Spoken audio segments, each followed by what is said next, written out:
there are multiple reasons for that. What one reason is that women are higher in trait neuroticism. They're more sensitive to negative emotion. So they feel more units of negative emotion subjectively per unit of stress. That's a way of thinking about it. And so they get unhappy faster.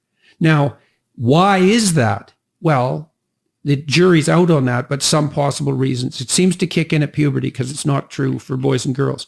They're smaller. Their upper bodies aren't as strong. They're not likely to win physical contests, especially with men, especially with tough men, despite the Marvel movies.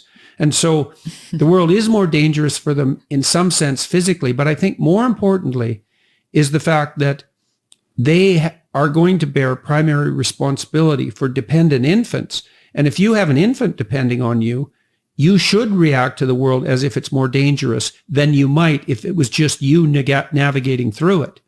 So now the downside of that for the people who have to live with women and for women themselves is that they're more likely to get upset. They're more likely to make a big deal out of something. Statistically speaking, there's plenty of men who are more neurotic than plenty of women, but on average, that's the case. That's just the worst. I'm just going to put it out there. That is the most.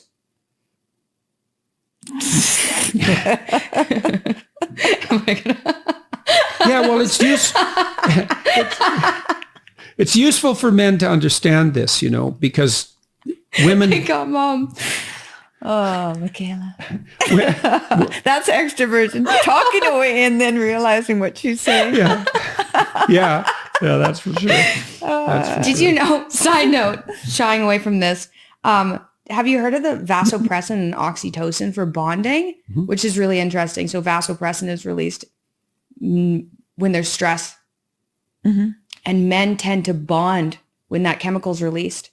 So which isn't that interesting? So you can stress out a man in a situation and that'll increase bonding. Reconciliation. Bonding, yeah. It seems to. But for women, it's oxytocin that's really involved with bonding. So what you want to do for a woman is make her feel safe. Yes. So it's interesting. Isn't that interesting? They did a bunch of studies on voles too, shot them full of oxytocin and vasopressin to see what happened. Yeah, that's very interesting. But that's so cool. So you can be more neurotic. You can get away with being more neurotic as a woman if you're with a man who's more stable.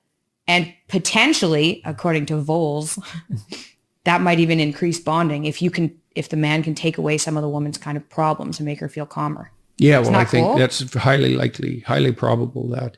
Yeah. And so I think when I'm healthy, I'm low in withdrawal and a little higher in volatility, but low in withdrawal because I don't.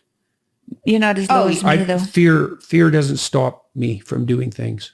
Yeah. So this, I would say when you did this, because you scored 80th, and that's just not true because you wouldn't do a world tour and meet all these people if that was the case. You just stay at home, right?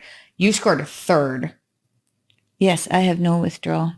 So we're a little bit, the sex differences here are turned around. Yeah, I know. That's yeah. Well, and so that means that when we have a disagreement, for whatever it is caused by my need for safety being a woman and your need for being having some sort of reconciliation is kind of backwards. Yeah, well, your mom has a relatively masculine temperament because she's low in agreeableness and low in neuroticism, and I have a relatively feminine temperament, especially when I'm depressed.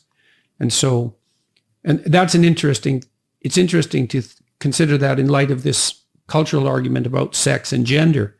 Well, there's two sexes, let's be clear about that. And there has been for several 100 million years. So there's actually no dispute about that. But there's a lot of variability, even biological variability at the temperamental level. And so there's plenty of masculine women and feminine men, but that doesn't mean they should switch bodies. That's actually the wrong solution to that problem. So